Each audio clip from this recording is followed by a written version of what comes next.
être célibataire, faut pas voir ça comme un handicap. Je pense que ce qui bloque et toutes ces stéréotypes, ces forteresses-là, c'est le célibat est un peu sous-estimé, sous-coté, j'ai envie de dire. Vraiment, on se dit, mais quand tu es célibataire, tu peux pas faire ci, tu peux pas faire ça. Alors que quand tu es célibataire, au contraire, c'est la saison propice pour faire tellement de choses, en fait.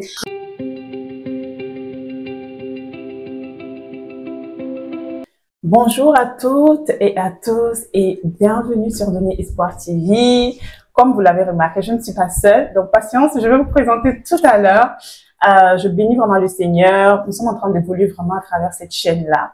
Et comme vous le savez, sur cette chaîne, on parle de spiritualité. Je vous partage beaucoup des expériences en tant que chrétien, des encouragements, des témoignages. Mais pas que, pour vous qui me suivez depuis un moment, on parle également de finances parce que c'est vraiment aussi un de mes battements de cœur, les finances, d'aider les chrétiens à gérer leurs finances selon les standards de Dieu. Et par la grâce de Dieu, on est en train d'introduire une nouvelle rubrique qui va s'appeler Bien-être en Christ. Dans cette rubrique-là, j'ai la grâce aujourd'hui de recevoir ma sœur Ruth qui a bien voulu vraiment rester dans cette thématique vraiment de bien-être vraiment en Christ. On va parler un peu de célibat, on va parler de bien-être en tant que chrétien, pas seulement que les célibataires. Bon, ça va être plus les célibataires parce que je suis célibataire. Je suis d'abord dans cette saison-là, mais aussi ça va être aussi sur d'autres thématiques, vraiment sur l'épanouissement en Christ, voilà. Et aujourd'hui, on va vous parler un peu de l'épanouissement en général, comment être épanoui en tant que célibataire, et on va vous donner un tips en fait pour pouvoir être épanoui. Ça va être un peu le célibat et le voyage, qui peut être aussi un sujet délicat. Beaucoup de personnes se posent des questions, donc on va essayer de répondre également à cette question-là dans cette vidéo-là à travers l'expérience et le témoignage de ma sœur qui est aujourd'hui avec moi. Donc sans plus tarder, je vais la laisser se présenter. Donc Ruth, est-ce que tu peux te présenter un peu à la communauté? Bien sûr, avec grand plaisir. Donc je me présente. Donc comme ma sœur l'a très bien dit, je m'appelle Ruth. Donc c'est Ruth Wendy, mais vous pouvez m'appeler Ruth. Donc je suis professeure des écoles de profession et ainsi que maquilleuse. Donc voilà, quand ma sœur m'a parlé de cette thématique, vraiment c'était avec grand plaisir que j'ai voulu partager mon témoignage, partager notre expérience, parce que nous sommes actuellement dans la saison du célibat, une merveilleuse saison. Par la même, on profite vraiment de préciser que c'est une très belle saison. Amen. Parce que tout ce que Dieu fait est bon et toute saison dans laquelle nous sommes sont bonnes. Et voilà, on voulait partager quelques tips, comment être épanoui en Christ et par l'intermédiaire du voyage. Donc, c'est avec grande joie que...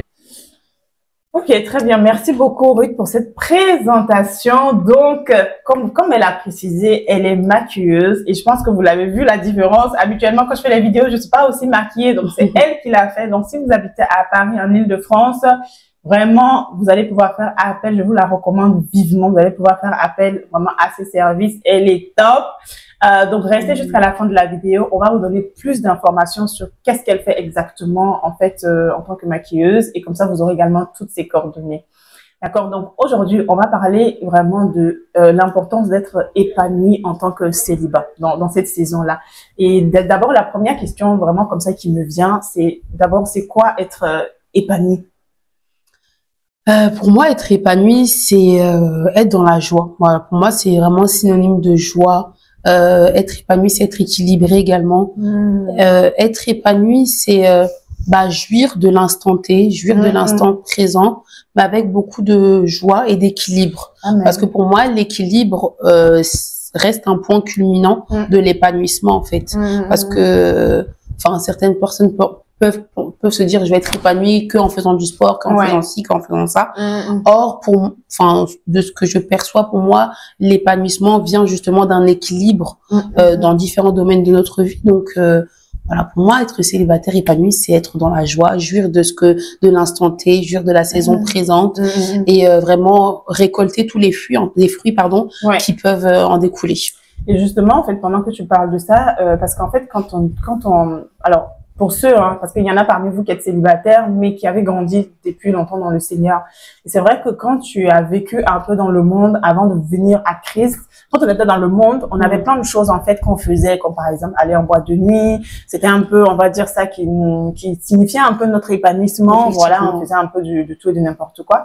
Et puis en fait, il se trouve en fait que quand on devient chrétien, en fait, on perd un peu cette notion-là et on est beaucoup plus en fait axé en fait sur le côté spirituel et on oublie en fait voilà, que c'est important, en fait. Comment faire la transition? Est-ce que le fait de devenir chrétien, bon, comment on s'épanouit en tant que chrétien célibataire? En dehors de la prière en langue. Amen.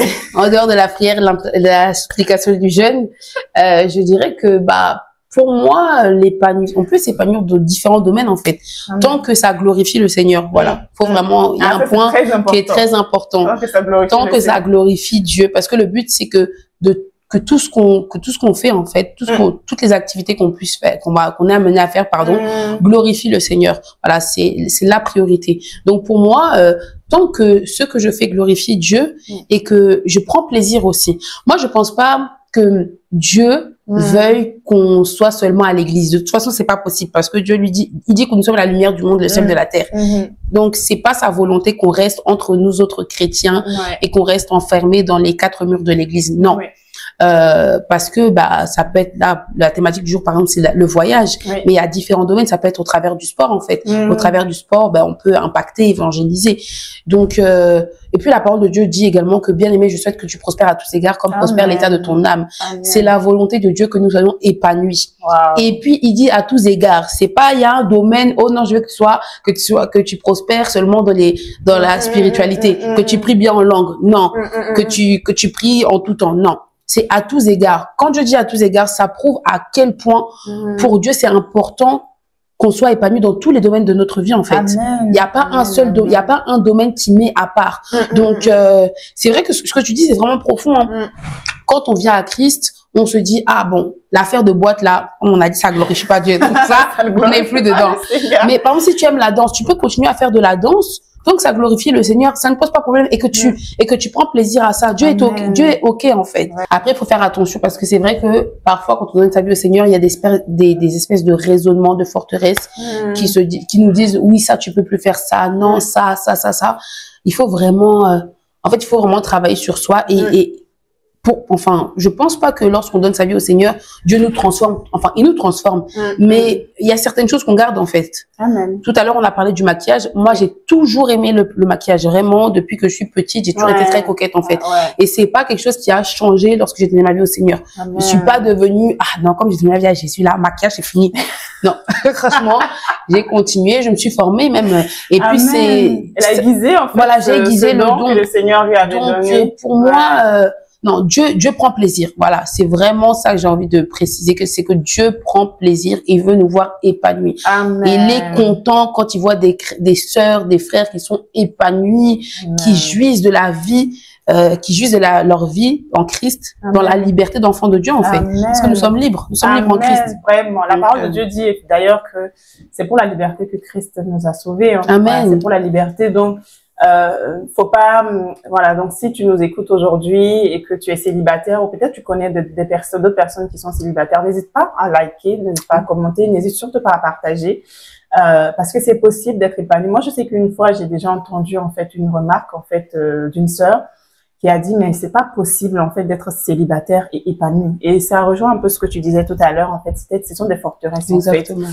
C'est vrai qu'on change de cadre parce que, effectivement, Dieu, voilà, quand on donne sa vie au Seigneur, on a changé, en fait. On est passé des ténèbres à la lumière. Amen. Mais cela ne veut pas dire que, en fait, la vie s'arrête. Cela ne veut pas dire que prendre soin de soi, en fait, s'arrête. Et en fait, vraiment, être épanoui, c'est vraiment d'être bien dans sa peau, d'être bien dans son corps, vraiment d'être bien émotionnellement, en fait. Et c'est tellement important pour le Seigneur, comme l'a dit tout à l'heure Ruth. La Bible nous dit tout simplement que le Seigneur dit, je souhaite que tu prospères à tous égards.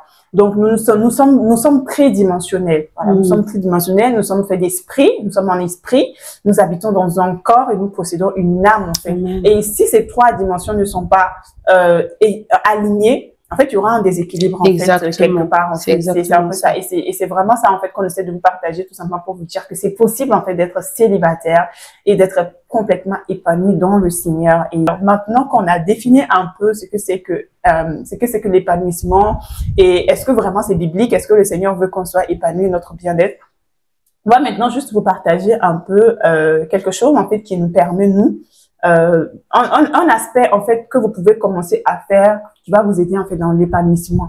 Et c'est aussi souvent sujet de discussion pour beaucoup de célibataires, notamment le voyage, le fait de voyager. Voilà. Oui, je sais pas toi, mais moi j'adore voyager. Ah, moi j'aime vraiment voyager, découvrir le monde, voir de nouveaux paysages. Voilà, donc je voilà. prends plaisir. Voilà, c'est quelque chose qu'on adore, qu'on aime vraiment partager vraiment. Mais je sais qu'il y a beaucoup de stéréotypes, beaucoup de forteresses par rapport au voyage, notamment en tant que célibataire. Donc la question en fait que je veux te poser en fait, est-ce que c'est possible de voyager en étant célibataire? Bien évidemment. Parce qu'en fait, ce qui se passe, c'est qu'il y a beaucoup de personnes qui se disent que je suis pas encore mariée, donc je vais attendre d'abord de rentrer dans le mariage et comme ça, je vais pouvoir voyager avec mon mari, découvrir le monde et tout et tout et tout. Voilà. Est-ce que c'est possible de vraiment voyager? Bien évidemment. Actuellement, on fait la vidéo, nous sommes à Lisbonne, au Portugal, et nous sommes, comme on l'a dit précédemment, dans la saison du célibat. Donc, oui, c'est possible de voyager tout en étant célibataire. Après, il faut être conscient d'une réalité, parce que se dire, je vais attendre d'être marié pour pouvoir voyager, si tu tombes sur un mari, donc par exemple, nous, si on tombe sur un mari, et si tu as un frère, si tu tombes sur une femme qui n'aime pas voyager, c'est chaud. C'est compliqué parce que si tu te dis j'attends de me marier pour pouvoir voyager, tu rencontres une personne qui finalement n'aime pas voyager, donc ça peut être compliqué. Donc pour moi, être célibataire, faut pas voir ça comme un handicap. Je pense que ce qui bloque et toutes ces stéréotypes, ces forteresses là, c'est le célibat est un peu sous-estimé, sous-coté, j'ai envie de dire. Vraiment, on se dit, mais quand tu es célibataire, tu peux pas faire ci, tu peux pas faire ça. Alors que quand tu es célibataire, au contraire, c'est la saison propice pour faire tellement de choses, en fait. Parce que tu n'as de compte, pardon, à rendre à personne, entre guillemets, sauf à tes parents. Voilà, si tu vis encore chez tes parents, bah, tu as des comptes à rendre à tes parents. Tu es encore sous l'autorité de ton père, de ta maman, de tes parents.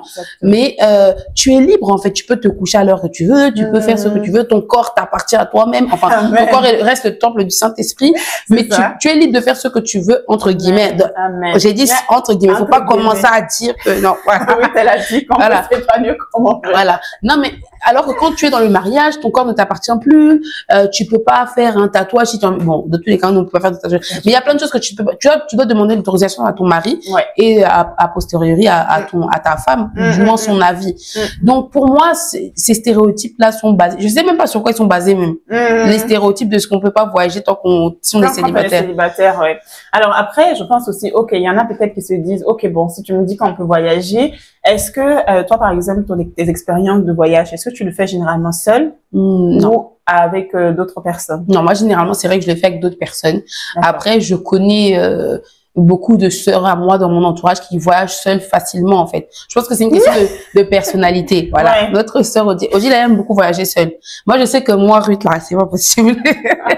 Ou bien, je vais me faire des amis avec je vais me faire des amis. Mais vraiment, moi, c'est une question de personnalité. Donc, on peut voyager seul, en fait. C'est possible de même faire des voyages tout seul. Voilà. Et de jouir de son voyage et de sortir de ce voyage en étant ressourcé, épanoui, avoir pris des photos. Enfin, c'est juste incroyable, en fait. Et je pense que c'est même encore plus beau de voyager seul et de jouir de son voyage. Après, on peut voyager également avec ses sœurs. Moi, j'ai voyagé avec mes deux sœurs. Nous sommes, comme on l'a dit, nous sommes actuellement à Lisbonne et on est partis à 3, en fait. C'est ça. Et d'où l'importance des connexions divines. Amen. Et ça va être justement une thématique qui va être abordée dans une autre vidéo avec une autre sœur que je vais recevoir. Donc vraiment, ce que je retiens vraiment de ce qu'a dit Ruth, en fait, c'est que c'est important et on peut le faire. Donc voilà, comme vous l'avez dit, on est complètement, pas dire, aujourd'hui, je suis partie en voyage avec elle. C'était important pour nous de faire ce voyage-là à 3. Mais voilà, elle, par exemple, elle a plus l'habitude de voyager avec d'autres personnes, soit les membres de la famille ou tout simplement des sœurs. Tout simplement parce que nous sommes des filles, mais bon, si vous avez des frères, vous pouvez également voyager avec d'autres frères, voilà, si vous nous suivez et tout. Donc, c'est tout à fait possible. Il faut juste, en fait, s'organiser et puis, sauter le pas, tout simplement. Moi, personnellement, j'ai fait l'expérience de commencer à voyager seule parce que j'avoue, quand je suis venue, bon, j'ai déjà, très jeune déjà, je voyageais déjà un peu seule. Donc, c'est pas une peur, en fait, pour moi de partir seule. Donc, si vraiment tu as peur de voyager seule, tu peux le faire avec d'autres personnes. Mais si tu veux également tenter l'aventure seule, c'est possible. Moi, personnellement, je pense qu'aujourd'hui, à 80% de mes voyages, je l'ai fait essentiellement seule et tout se passe bien. Il faut juste se préparer et puis vraiment demander vraiment l'autorisation du Seigneur parce que nous sommes conduit par le Saint-Esprit. Amen. Toujours faire valider ce que tu fais en fait au Seigneur avant tout simplement de partir en voyage. Et vous allez voir en fait que voyager a beaucoup d'avantages, vraiment beaucoup d'avantages. Et ça va vous permettre aussi de sortir un peu de votre routine. Voilà. Donc je m'en vais tout simplement te demander, Ruth, quels sont les avantages pour toi, par exemple? Qu'est-ce que ça t'apporte en fait le fait de voyager? De voyager tout court ou avec mes sœurs? Peu importe. Bah, de voyager, déjà, ça me permet de changer d'air. Voilà. Ça nous permet de changer d'air. Franchement, ça fait tellement du bien. Ceux qui voyagent pas, je vous en supplie pour moi-même, voyager. Non, ça fait vraiment du bien. Ça nous permet de changer d'air, de sortir du quotidien, du train-train quotidien, métro, boulot, dodo, église, et service. Voilà. Ça fait vraiment du bien. Ça permet de découvrir une autre culture, de voir de nouveaux paysages, d'évangéliser. Amen. Parce que vraiment, ce voyage-là, bon, on en parlera dans une prochaine vidéo. Une vidéo qui va arriver. Mais d'où l'importance aussi de, comme tu l'as dit au début, de demander en fait au Saint-Esprit de vraiment de conduire vos pas, parce que il dit dans sa parole, je t'instruirai, je te montrerai la voie que tu dois suivre, j'aurai le regard sur toi. Donc le Saint-Esprit, c'est là où vous devez aller. Dans le temps que vous avez mis à part, on va dire, il sait là où vous devez aller. Donc il y a tellement d'avantages, tellement de bénéfices. La liste serait trop longue. S'il faut vraiment tout énumérer, on va rester là jusqu'à voilà. Mais il y a que des avantages. Pour moi, il y a que des avantages, parce que même si d'autres personnes pourraient dire oui, mais il faut sortir de l'argent. L'or et l'argent appartiennent à Dieu. Amen. Et puis notre sœur ici donne des formations sur les finances. Donc si vous avez des problèmes, des challenges pour la gestion des finances, ça tout se règle. Mais Dieu lui-même a créé le voyage, en fait. Dieu lui-même a créé. Jésus même allait de lieu en lieu. Le prédécesseur des voyages, c'est Jésus. Non, mais c'est vrai. Jésus allait de lieu en lieu, donc voyager, forcément. Oui. Amen. Amen. Donc, franchement, merci beaucoup. Et je veux juste rajouter, en fait, à tout ce que Ruth a dit. Si vous êtes le voyage, moi personnellement, le voyage, pour moi, voyager, c'est un peu comme vital. J'ai envie de dire ça comme ça. C'est vital dans le sens où, comme elle a dit, ça permet de déconnecter de ta routine quotidienne. Le voyage t'ouvre en fait l'esprit. Exactement. Le voyage te fait relativiser, parce qu'en fait, le fait de partir ailleurs, ça permet en fait d'apprécier en fait ce que tu as. Et comme on le disait pendant quand on marchait un peu dans les rues de Lisbonne, on se rendait compte en fait la grâce qu'on avait de vivre en France. Exactement. Parce qu'il y a beaucoup de choses. On bénit le Seigneur pour le Portugal, mais je vous avoue, il y a des choses que voilà, on se dit waouh, Seigneur, on rend vraiment grâce à Dieu pour le pays où tu nous as établis, parce que vraiment on se rend compte. Ça permet vraiment de voilà, si par exemple tu pars dans un pays où je vois par exemple que la population par exemple n'a pas de quoi manger, alors que toi habituellement tu manges 3 fois par jour ou même peut-être 2 fois par jour, en fait ça va te permettre de valoriser en fait ce que tu as. Le voyage te permet aussi de dépasser tes peurs et tes limites, parce que quand tu pars en voyage, tu vas rencontrer des personnes de diverses nationalités, de divers horizons, avec d'autres cultures. Le fait d'apprendre en fait la culture des autres, de croiser d'autres personnes, en fait franchement, sans t'en rendre compte, mais tu es en train d'emmagasiner énormément de potentiel qui vont assurément en fait te servir. Donc on va juste, nous sommes arrivés presque à la fin, mais avant, quel mot est-ce que tu aimerais par exemple dire? Voilà, c'est vrai qu'on a donné beaucoup de choses. Voilà, quel conseil tu aimerais dire peut-être à un célibataire qui te dit ok, un mot de la fin, vraiment pour le dernier coup de pouce en fait, pour dire voilà quoi, que ce soit sur l'épanouissement ou sur voilà, ou sur le voyage, vraiment voilà. Moi, je dirais qu'il faut sortir de sa zone de confort. Et encore une fois, c'est biblique, parce que tout ce qu'on dit, c'est basé sur la parole de Dieu. Voilà, c'est une chaîne chrétienne, comme vous le savez. Et la parole de Dieu dit, élargis l'espace de ta tente, déploie tes cordages. Quand ce verset-là, ça ne veut pas simplement dire, élargis l'espace de sa tente, dans le sens où c'est seulement dans un domaine particulier, mais c'est dans tout domaine confondu. Et tu as dit une chose qui est très importante, ça permet d'ouvrir son esprit en fait. Vous ne savez pas, enfin Dieu ne fait rien au hasard, les pas du juste sont conduits par le Seigneur. Et en voyageant, vous ne savez pas ce que le Seigneur va mettre sur votre cœur. Il y a un point aussi qu'on n'a pas forcément dit, c'est que voyager, ça te permet aussi de t'aiguiser en fait, de nous aiguiser, de te challenger, d'évangéliser en d'autres langues, parce que quand tu voyages, tu vas pas parler que français en fait. Il n'y a pas que le français. C'est ça. Comme dit le Pépé, il faut parler anglais. Bon, le Pépé c'est pasteur principal. Voilà, pardon, c'est moi. Mais ça, vraiment voyager, bien aimé dans le Seigneur. Je vous en supplie, voyager. Amen. Vraiment voyager. soyez épanouis, jouissez du célibat, jouissez de cette merveilleuse saison, une saison durant laquelle le Seigneur peut vous révéler votre appel, vous révéler là où vous attend. Tout à l'heure, on parlait du maquillage, mais j'ai un autre battement de cœur, moi, c'est les enfants, notamment les orphelins. Et c'est dans ma saison du célibat que le Seigneur m'a mis à cœur de commencer à œuvrer pour les orphelins. Et c'est une chose que, enfin, quand on est célibataire, on a beaucoup plus de temps, en fait. Quand on est dans la saison du célibat, on a plus de temps, donc on peut se déployer. On peut déployer nos cordages un peu partout. Voilà, notre sœur, vous voyez qu'elle fait elle a sa chaîne YouTube, elle fait également des formations dans la finance. Mais quand elle sera mariée avec ses 10 enfants au nom de Jésus. Non, franchement. C'est quelque chose. Je vous rassure, je n'ai pas l'intention d'avoir 10 enfants. Moi, je ne refuse pas, mais vraiment, c'est. En tout cas, elle aura ce que le Seigneur a prévu. Elle sera là. Je serai là moi-même. Mais tout ça pour dire que il faut vraiment jouir de cette saison. Jouissez de cette saison. Ouvrez votre esprit. Déployez l'espace de votre tente. Et connectez. Très important parce qu'on a dit on peut voyager seul, mais on peut voyager également avec des amis. Là, c'est très important d'avoir des connexions divines. C'est très important d'avoir des Jonathan dans sa vie.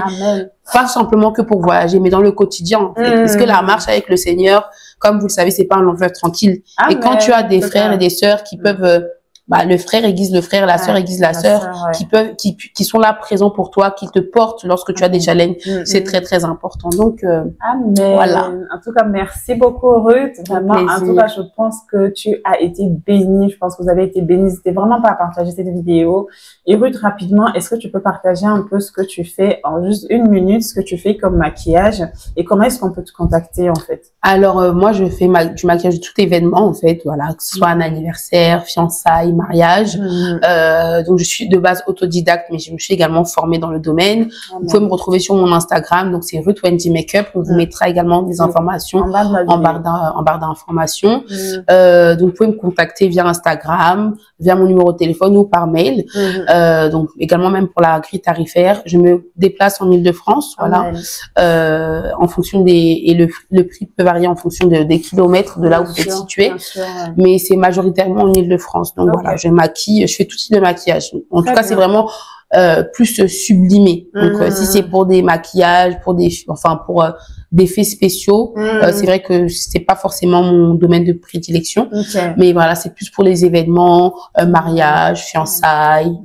Et aussi, c'est pas tout, hein. Tu donnes aussi des conseils en maquillage. Exactement, je donne aussi, je fais régulièrement des masterclass par thématique où je propose également des cours d'auto-maquillage. Donc voilà, toujours dans l'enseignement. Si vous voulez apprendre à vous maquiller, c'est important. Ça aussi, ça fait partie de l'épanouissement également en tant que célibataire. Là, on a parlé essentiellement du voyage, mais voilà, le fait d'être bien dans sa peau aussi, ça passe par aussi, si vous aimez vous maquiller, vous rendre belle et tout, il n'y a aucun souci, vous pouvez faire appel à Ruth. Je vous conseille, je vous recommande à 100%. Donc voilà, c'est ce que, en tout cas, on voulait partager tout simplement avec vous. En tout cas, Ruth, je te remercie encore une fois de plus d'avoir accepté de nous partager vraiment ton témoignage, de nous encourager, de nous exhorter. Vraiment, la joie de vivre de cette fille-là, c'est communicatif. En tout cas, j'espère qu'elle vous a communiqué également parce que moi, je bénis Dieu parce que je l'ai dans ma vie de tous les jours. Amen. Donc vraiment, gloire à Dieu pour cela. Et puis, en tout cas, on vous souhaite, voilà, on vous dit que Dieu vous bénisse et à très, très bientôt.